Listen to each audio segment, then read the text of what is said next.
Hello everyone, welcome back to episode 3 of A Joyful Life. I'm your host, Logan McNatt, and today we'll be talking about joy.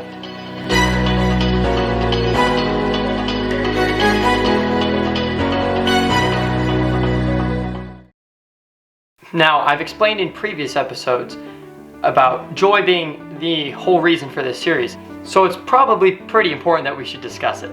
I firmly believe that our lives should be focused on finding joy. Now, what is joy? It's really important to distinguish joy from happiness because there can be a lot of confusion about the differences. When I say our life should be about finding joy, that doesn't mean that everything we do should be about making ourselves happy. So, first up, let's talk about happiness. Happiness is an emotion. It's more an external feeling. It's surface level. It can be triggered by outside influences, and it's relatively short-lived. So with that in mind, turns out money actually can buy happiness, but it's not able to buy joy. So now on to joy. Joy is more of a core feeling or emotion. Joy is very internal. It's more of part of who you are. It's a part of your character. Joy is more long-term. And joy is a very consistent emotion. Now, it's probably pretty important that we should mention pleasure. Pleasure is actually just a chemical release of dopamine in your brain. Pleasure is a feeling that says, this thing feels good, whatever it is. Pleasure is very momentary. It's fleeting. And as external and momentary as happiness is, pleasure is even more so.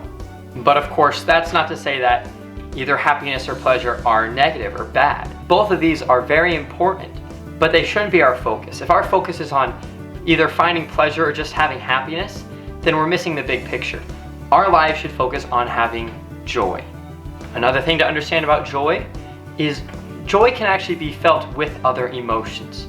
Now, what I mean by this is joy is more of a core feeling. You can have joy with other emotions such as sadness, anger, frustration. There have been many times where I've been very sad, but I've still experienced joy. Something that I've come to understand about joy is that it can make all of your lows that much higher.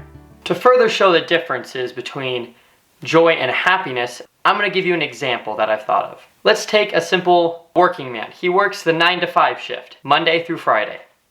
Now, this particular man doesn't really like his job that much. And in all honesty, it does not bring him happiness.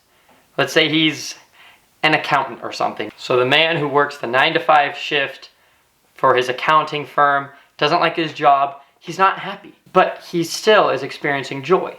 How can this be, you say?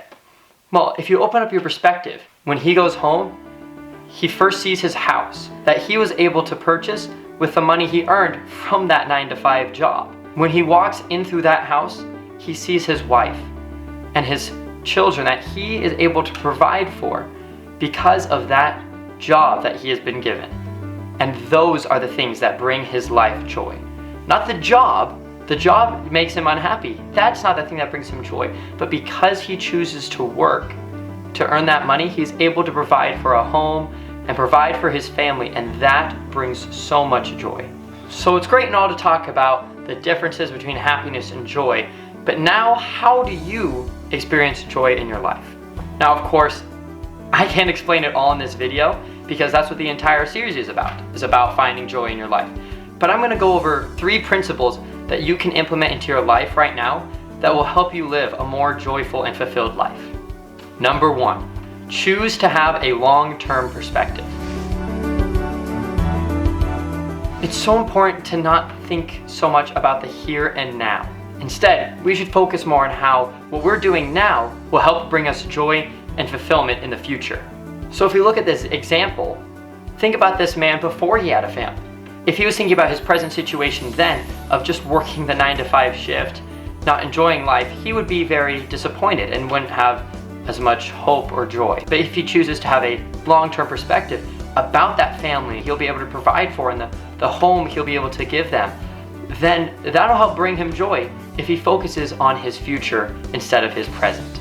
This kind of perspective also makes it much easier to go through life's trials. If we can understand that our pain is temporary and will go away someday, our problems become much smaller. And those problems may either be solved in this life or in the next life, but they will go away. Things that seem like they're a big deal right now may not be in the future. One example from my life. I don't get invited to stuff a lot. I was never one of the popular kids in my high school. Sometimes that kind of sucked, but I was focusing on my present situation of grade school. When I focused on having a long-term perspective, I realized that middle school and high school are just a small portion of my life. I thought about how in college, no one will know me, and I wouldn't be tied down to whatever my popularity in high school was. This mindset, this perspective, gave me a lot of hope and helped me find joy, even through some difficult trials with friends and bullying. Principle number 2, find joy in the journey. Now, when I began to explain this, it may seem contrary to the first point, but they actually complement each other very well. I'm pretty sure we've all heard of the phrase, take time to smell the roses.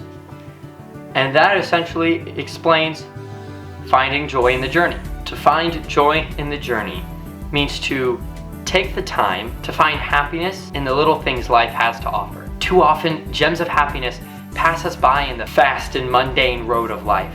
Sometimes we need to just slow down to see the beauty that's all around us. Oftentimes, that means making the conscious effort to be positive and find the humor in a less than positive situation. Another example from my life, actually when I was writing the script for this episode, my dad was on hold on speakerphone with our bank. And as I was writing the script, I got to hear the hold music play over and over and over again. So incredibly long. And it sounded so bad. I mean, elevator music has got nothing on hold music. Now, it really would have been easy for me to be annoyed by this. But instead of choosing to be annoyed, I laughed because it just sounded so funny. Days later, I was on hold myself many times for very long durations. So I got to enjoy the hold music once again. At first, because I was on hold for an annoying reason in the first place, I found myself getting annoyed. But then I remembered that moment, just a few days previous, where my dad was in the same situation. So I chose to find the music funny again. At first it wasn't easy, but I just laughed and I thought about how entertaining this music was, and that's the point of finding joy in the journey. This was an external action, but it was caused by an internal choice to be positive in a negative situation. I chose this because it's a character trait that I've worked very hard to develop. It's a little bit more my nature or tendency to be more annoyed in those situations, but what I've learned is nature can change through hard work. Of course, we don't have time to talk about change here. That'll be the topic of a future episode, and that is so important for this series, so stay tuned for that one. But let's move back on to joy. Principle number 3, an attitude of gratitude. The more that we appreciate all that we have, the smaller our struggles become. When I was struggling a lot socially in 8th grade, I tried to remember all that I had and be grateful for my situation. I was in a free country. I had a family with parents and siblings that loved me. We weren't struggling financially. I could go on and on and on. But the point is, when I chose to be grateful for all that I had, I felt so much more joy, even when I basically had no friends. So to wrap up, I would like to re-emphasize a few key important points that I've made. First of all, joy is in it for the long run. Joy is being okay when everything is not okay. Joy is taking the time to appreciate the little things that add up to be a lot. Joy is being grateful for everything that you have been given. And joy is the choice to view life through a paradigm of positivity. To end this episode, I'd like to read one of my poems that I wrote in my 12th grade English class. This poem is entitled Joy, and it is probably my favorite poem that I've ever written. Without further ado, here's Joy. It's the sun that flows on your skin on a warm spring day. The near tangible elation that makes you laugh when nothing's funny. The unapologetic splash of puddles as you dance through the rain. The gentle flutter of butterfly wings in your stomach that make you feel like you might fly. Maybe you could. It's the light sigh that frees your body. The confidence of a star, the humility of a lamb. The song in your soul that can no longer stay trapped behind the cage of self-doubt and releases as a gift to the sky. Joy is not a mask to hide your hurt from the world. It's a choice to be positive in spite of the world. Thank you guys so much for watching this episode of A Joyful Life. I'm so excited to continue to make awesome content for you guys, and I hope you're enjoying it. Leave a comment to let me know what you'd like to see in a future episode. Any topic you'd like discussed, I'd be happy to talk about it. I hope that this video can help you begin your path to living a more joyful life. And I'll see you guys in the next episode. And have just a most joy-filled day. Adios.